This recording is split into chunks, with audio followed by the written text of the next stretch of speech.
मेरे प्रिय साथियों नमस्कार। तो आज आपको गृह विज्ञान विषय से संबंधित एक क्लास देने जा रहे हैं। तो उसमें सबसे पहले हम समझ लेते हैं गृह विज्ञान का क्या अर्थ है और इसकी परिभाषा। फिर हम देखेंगे इसके क्षेत्र और इसका विस्तार, यानी इसका महत्व भी, और गृह विज्ञान से संबंधित विशेषताएं, लक्षण जो भी हैं, आशय है, अभिप्राय है, वो सब इसी में आ जाते हैं। तो सबसे पहले हम चलते हैं गृह विज्ञान का अर्थ क्या है। कि आप जानते हैं गृह विज्ञान यानी कि गृह और विज्ञान दो शब्दों से मिलकर ये गृह विज्ञान बना है। तो हम इन दो शब्दों को पहले देख लेते हैं। तो गृह विज्ञान क्या है कि घर का विज्ञान है। तो घर की व्यापक अवधारणा के अनुसार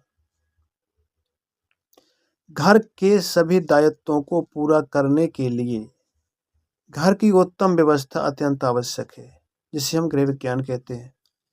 ये तो गृह विज्ञान की नॉर्मल सी परिभाषा हो गई। तो गृह विज्ञान दो शब्दों से मिलकर बना होता है, एक तो होता है गृह, एक होता है विज्ञान। तो गृह का अर्थ आप लोग समझते ही होंगे, घर होता है या जिसमें हम रहते हैं वो आवास होता है। आवास मतलब जहाँ परिवार के सभी सदस्यों को शारीरिक, मानसिक और संवेगात्मक तथा सामाजिक आवश्यकताओं को पूर्ण किया जाता है। तो गृह विज्ञान का व्यापक अर्थ भी यही है कि गृह क्या है।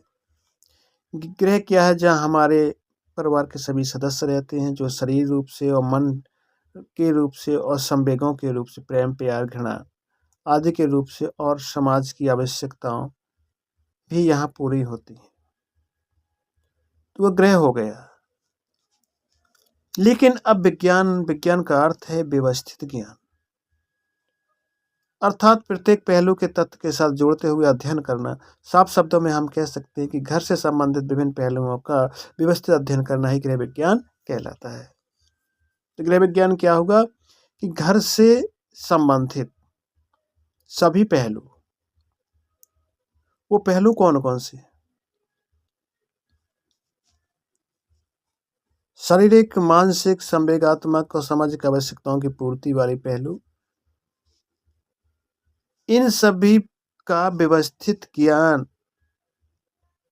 का अध्ययन करना ही गृह विज्ञान कहलाता है। तो विज्ञान की वह शाखा है ये जिसमें हम गृह के घर से संबंधित सभी पहलुओं के व्यवस्थित अध्ययन को हम गृह विज्ञान कहते हैं।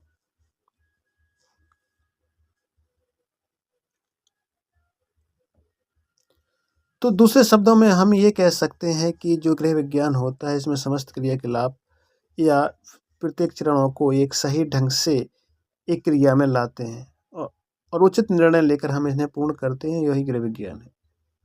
गृह विज्ञान का जो सीधा संबंध है हमारे परिवार के जीवन से है और परिवार की व्यवस्थाएं से है, उनकी सुविधाओं से, उनकी समस्याओं तथा रहन सहन के स्तर से है। गृह विज्ञान इसे जीवन के लक्ष्य में प्राप्त करने का पूर्ण भंडार है। तो गृह विज्ञान को अन्य नाम से भी जाना जाता है, जैसे गृह विज्ञान है, गृह कला है यानी हाउस होल्ड आर्ट है, घरेलू विज्ञान है, गृह कला आदि। तो गृह विज्ञान की जो परिभाषाएं हैं, तो गृह विज्ञान की परिभाषाएं हम देख लेते हैं। तो गृह विज्ञान को अलग अलग नाम से जाना जाता है, जैसे घरेलू प्रशासन, घरेलू विज्ञान, घरेलू अर्थशास्त्र, पारिवारिक कला, पारिवारिक या गृह विज्ञान के नाम से भी पढ़ाया जाता है। भारतवर्ष में इसे गृह विज्ञान विषय के नाम से ही प्रारंभ से ही इसका अध्ययन करते आए हैं। अब देख लेते हैं कि एच.एड. रिचर्ड के अनुसार परिभाषा। तो गृह विज्ञान एक ऐसा विषय है जिसमें हम परिवार की आय, व्यय, भोजन की स्वच्छता, वस्त्र की पर्याप्तता तथा आवास का चुनाव की विशिष्ट संदर्भ में अध्ययन किया जाता है। ये होगी रिचर्ड के अनुसार। अब देख लेते हैं हम गृह विज्ञान संस्थान लेडी इरविन कॉलेज के अनुसार जो परिभाषा है। तो गृह विज्ञान एक व्यवहारिक विज्ञान है जिसमें अध्ययनकर्ता अपने पारिवारिक जीवन में सामाजिक एवं आर्थिक समस्याओं का उचित प्रकार से आसान हल निकालकर जीवन यापन करता है। तो यह लेडी इरविन कॉलेज के अनुसार है। अब इसी परिभाषा से महत्व तो निकल के आ जाता है, इसकी विशेषता निकल के आ जाती हैं। तो गृह विज्ञान की जैसे हम महत्व लिखेंगे तो क्या है, एक परिवार एक आय व्यय का लेखा जोखा होता है। इसमें भोजन की स्वच्छता होती है, वस्तु की पर्याप्तता होती है और आवास का चुनाव होता है। आर्थिक समस्याओं का इसमें समाधान होता है, पारिवारिक जीवन और सामाजिक जीवन व्यतीत होता है इसमें। और इसमें और भी देख लेते हैं, इसमें एक ये आ जाएगा कि इसमें मानसिक, संवेगात्मक, सामाजिक और शारीरिक आवश्यकताओं को पूर्ण किया जाता है। तो ये भी इसका महत्व ही तो है। तो महत्व हम यहाँ से भी देख लेते हैं। और रहन सहन के स्तर, पारिवारिक जीवन, सुख सुविधाएं, व्यवस्थाएं, ये भी तो गृह विज्ञान के लाभ एवं महत्व है। तो महत्व हम यहाँ से ले लेंगे, इस तरीके से महत्व लिखे जाते हैं।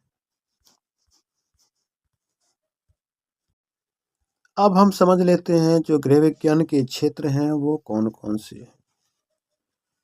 तो गृह विज्ञान का जो क्षेत्र है वो काफ़ी व्यापक है और काफ़ी विस्तृत भी है।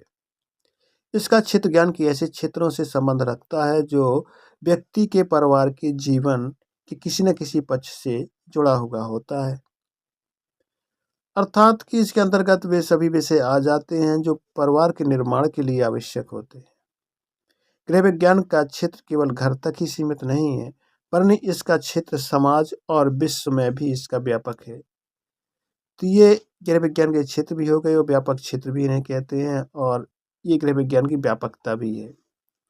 तो गृह विज्ञान से हम गृह विज्ञान का क्षेत्र क्या है, तो गृह विज्ञान का केवल क्षेत्र घर ही नहीं है, बल्कि इसका जो क्षेत्र है विश्व में भी फैला हुआ है। तो सबसे पहले क्षेत्र देख लेते हैं हम, भोजन एवं पोषण विज्ञान। जो गृह विज्ञान में हम इनका अध्ययन करते हैं, भोजन एवं पोषण विज्ञान। तो इस क्षेत्र में जो भोजन और पोषण विज्ञान का क्षेत्र है, इस क्षेत्र में हम राष्ट्र के लिए भोजन की समस्याओं, उनका उत्पादन कैसे हो और भोजन के पौष्टिक तत्व, शरीर को सुचारू रूप से चलाने के लिए भोजन के कार्य, उम्र है, लिंग है और व्यवसाय के अनुसार पौष्टिक तत्वों की आवश्यकता, भोजन पकाने की विधियाँ तथा उन विधियों का ज्ञान जिसके माध्यम से हम पौष्टिक तत्वों को कम से कम नुकसान पहुंचाते हैं, रूप, रंग, आकर्षण, बचाव और कम से कम धन खर्च करके उपयुक्त भोजन की व्यवस्था, शरीर में जाकर पौष्टिक तत्वों का पाचन, अवशोषण और उनका चयापचय, अत्यधिक उत्पादन पर भोजन सामग्री का प्रयोग, अचार, सॉस, चिप्स इत्यादि का बनाना, गलत भोजन की आदतें, भोजन की प्रति अस्वच्छता, भोजन के व्यर्थ खराब न करना, संतुलित आहार न लेने से बीमारी तथा बीमारी अवस्था में भोजन परिवर्तन आदि विस्तृत ज्ञान आता है। तो गृह विज्ञान में हम क्या क्या नहीं पढ़ते, जो पढ़ते हैं भोजन और पोषण के बारे में वो सभी यहाँ लिखना है। तो ये पूरा वही लिखा है कि भोजन के लिए हम क्या क्या करते हैं और पोषण के लिए हम क्या क्या करते हैं, क्या क्या अध्ययन करते हैं और क्या क्या गृह विज्ञान में इनके बारे में फ़ायदे, नुकसान, रंग, आकर्षण और पौष्टिक तत्व, शरीर को कैसे स्वस्थ रख सकते हैं, भोजन की समस्या को कैसे निवारण कर सकते हैं, कैसे उत्पादन कर सकते हैं, कैसे हम अचार, सॉस, जैम, जेली, मुरब्बा आदि बना सकते हैं, खराब भोजन की कैसी गलत आदतें डाल सकते हैं, कैसे हम पौष्टिक तत्व शरीर में जाके पचते हैं, अन्य कैसे भोजन खराब नहीं होता है, कैसे संतुलित आहार नहीं लेने से बीमारियां आती हैं, इनका सभी का ज्ञान इसमें समाया हुआ है। तो ये सभी हमें इसमें लिखना है। फिर दूसरी आदत है गृह व्यवस्था। तो इसके अंतर्गत क्या है कि गृह विज्ञान का जो दूसरा क्षेत्र है वो है गृह व्यवस्था। तो गृह व्यवस्था में क्या आता है कि गृह निर्माण की जो गृह व्यवस्था है, गृह निर्माण की एक कुंजी है। घर का निर्माण करना है तो पहले गृह की व्यवस्था करनी आनी चाहिए। यह विषय परिवार के पास जो सीमित साधन है, धन है, सीमित साधनों के द्वारा जो धन है, समय है, शक्ति की बचत का ज्ञान देता है ताकि मितव्ययता से परिवार के लक्ष्य को प्राप्त कर सके। तो गृह व्यवस्था क्या है? गृह व्यवस्था हमारी वो है जिससे कम से कम खर्च हो और ज़्यादा से ज़्यादा संतुष्टि हमें आए। यही मितव्ययता का रूल है। इसमें हमें समय, शक्ति सबकी बचत होती है। इस सब्जेक्ट के अंदर हम घर की तथा घर कहाँ बनाना है, भूमि का कैसे चुनाव करना है, हमें स्थिति कैसे रखनी है, सजावट कैसे करना है, सफाई कैसे करनी है आदि से हमें ज्ञान प्राप्त होता है। हमें विभिन्न वस्तुओं की देखभाल कैसे करनी है, परिवार की आय के साधन कैसे, आय व्यय का संतुलन कैसे करना है, बजट कैसे बनाना है, मकान के विषय में हमें निर्णय कैसे लेना है कि मकान कहाँ बनना चाहिए, मकान किस तरीके का होना चाहिए, मकान की कौन सी दिशा होनी चाहिए, मकान की क्या कीमत हो, कैसे मरम्मत की जाए, और परिवार की बुरी और अच्छी स्थिति का आकलन करना है, इसकी क्षमता, इसकी आय सीमित साधनों की अधिकतम आवश्यकताओं को पूरा करना, छात्राओं के विचार में कल्पना शक्ति का विकास करना, मितव्ययिता से धन खर्च करना आदि इसमें सम्मिलित हैं। तो गृह विज्ञान में इतनी सारी चीज़ें सम्मिलित हैं, जिसमें हम मकान का निर्णय, भूमि का चुनाव, सफाई, घर की सजावट, घर के आय के साधन, बजट आदि, और घर की मरम्मत है, घर की कीमत है, घर को खरीदना, घर की दिशा और सीमित आय, अधिक मतलब कम से कम चीज़ों में अधिक ज़रूरतें हमारी पूरी हों, यही गृह की व्यवस्था है। यही तो गृह विज्ञान है। यह दूसरा क्षेत्र है गृह विज्ञान का। अब तीसरा क्षेत्र है गृह विज्ञान का। तीसरा क्षेत्र है तंतु वस्त्र विज्ञान। इस क्षेत्र में हम काय का अध्ययन करें, तंतुओं का और वस्त्रों का। मानव जीवन में वस्त्रों का एक विशेष महत्व है। हमें वस्त्रों से संबंधित समस्त प्रकार की जानकारी होना चाहिए। वस्त्र विज्ञान जो हमें वस्त्र विज्ञान से मिलती है, जो ये गृह विज्ञान का ही तो भाग है। वस्त्र हमें कैसे खरीदना चाहिए, नए वस्त्र कैसे बनाना चाहिए, पुराने वस्त्र कैसे बनाना चाहिए, पुराने वस्त्रों की मरम्मत कैसे करना चाहिए, परिवार के सदस्यों को कितनी आवश्यकता है वस्त्रों की, उनका चुनाव कैसे करना चाहिए ताकि वो टिकाऊ हों और अच्छे चलें। और हमें वस्त्र के में जो विभिन्न तंतु होते हैं उनकी भी जानकारी होना चाहिए, और हमें बदलते फैशन का और मौसम के अनुसार वस्त्रों का आदि का चुनाव करना हमें आना चाहिए। वस्त्रों की धुलाई है, साबुन है, डिटर्जेंट है आदि विषयों का ज्ञान हमें होना चाहिए। विभिन्न वस्त्रों की कटाई है, सिलाई है, पूर्ण दाग धब्बे छुड़ाना आदि जो विधियां हैं वो इसके अंतर्गत आती हैं। तो आप समझ सकते हैं तीसरी।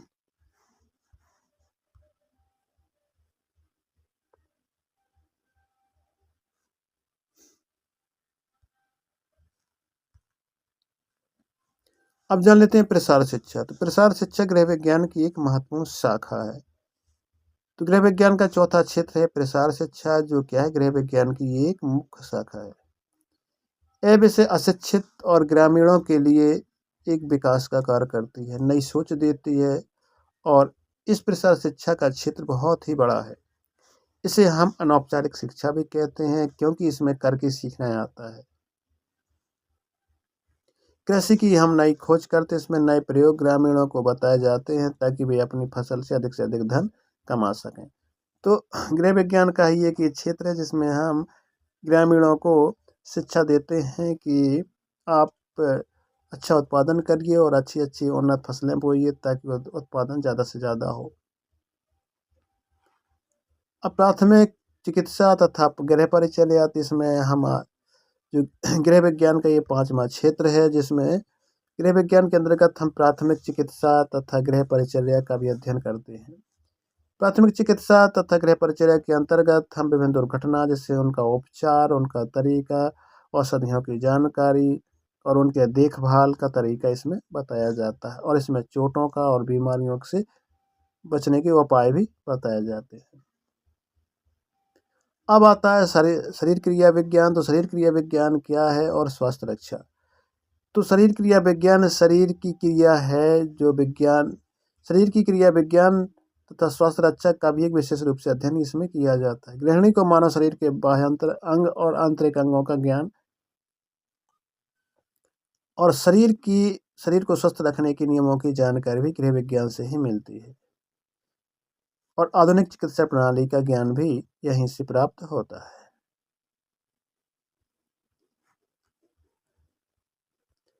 अब आती है गृह गणित। तो जो गृहिणी होती है उसे गृह गणित का ज्ञान भी गृह विज्ञान के थ्रू ही दिया जाता है। इसमें सामान्य गणनाएं होती हैं, प्रारंभिक गणित का ज्ञान आवश्यक होता है, क्योंकि घरेलू कामकाज में सामान्य गणित के ज्ञान की ज़रूरत बहुत होती है। क्योंकि जैसे पारिवारिक बजट बनाना होता है, सिलाई की है, कटिंग की है, नाप लेना है, घरेलू सामान में खरीदारी में और वस्तुओं के मूल्य का हिसाब किताब लगाना भी गृह गणित के अंतर्गत आ जाता है। तो गृह गणित के अंतर्गत क्या आता है कि जो गृहिणी होती है उसे जैसे हिसाब किताब, बजट बनाना, खरीदारी या बेचना, ये सब क्या है, सबका हिसाब लगाने में गृह गणित का ज्ञान होना ही चाहिए। अब 8वां है मनोविज्ञान। तो गृहिणी के लिए अत्यंत आवश्यक है कि मानवीय व्यवहार के बारे में ज्ञान होना चाहिए। इसके बारे में जो घर के सदस्य हैं उनसे कैसे प्रेम से रहना है, लड़ाई झगड़ा नहीं करना है, कैसे व्यवहार करना है, कैसे रुचि है, कैसी योग्यताओं को आसानी से समझना है, परखना है। तो ये सब क्या है, मनोविज्ञान के अंतर्गत आता है, जिसमें परिवार का वातावरण सुखद बना रहे, अच्छा बना रहे, ऐसा नहीं कि रोज की रोज लड़ाई होती रहे। अब इसमें है समाजशास्त्र। इस विषय से परिवार की आवश्यकताओं तथा समाज में होने वाली परिवर्तन, स्थानीय, राष्ट्रीय, अंतर्राष्ट्रीय स्तर पर संस्थाओं के कार्यक्रम का ज्ञान प्राप्त होता है।